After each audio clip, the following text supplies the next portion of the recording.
National institute of technology یعنی NIT Warangal میں خواتین سیل کے زیر اہتمام عالمی یوم خواتین کے موقع پر بوس ہال میں ایک تقریب منعقد کی گئی۔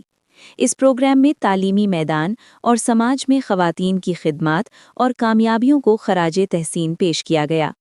تقریب کا آغاز خواتین سیل کی چیئرپرسن پروفیسر پریانکا چاولہ کے استقبالیہ خطاب سے ہوا، جس میں انہوں نے خواتین کو بااختیار بنانے اور تعلیمی و پیشہ ورانہ میدان میں سازگار ماحول فراہم کرنے کی ضرورت پر زور دیا۔ اس موقع پر ضلع کلکٹر ہنوما کونڈا محترمہ چاہت باجپائی IAS مہمان خصوصی کے طور پر شریک ہوئیں، جبکہ NIT ورنگل کے ڈائریکٹر پروفیسر بدیا دھر سبودھی بھی موجود تھے۔ مہمان خصوصی نے اپنے خطاب میں خواتین کی قیادت، مساوی مواقع اور بااختیاری کی اہمیت پر روشنی ڈالی۔ ڈائریکٹر NIT ورنگل نے تعلیم، تحقیق اور جدت کے میدان میں خواتین کے اہم کردار کو اجاگر کیا۔ تقریب کے دوران ادارہ میں 25 سالہ خدمات انجام دینے والی خواتین اساتذہ کو تہنیت پیش کرتے ہوئے انہیں اعزاز سے نوازا گیا۔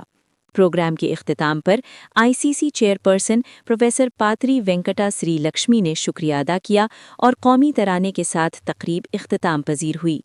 بعد ازاں مہمانوں کے لیے ہائی ٹی کا اہتمام کیا گیا۔ مزید خبروں کے لیے دیکھتے رہیے دستور نیوز.com۔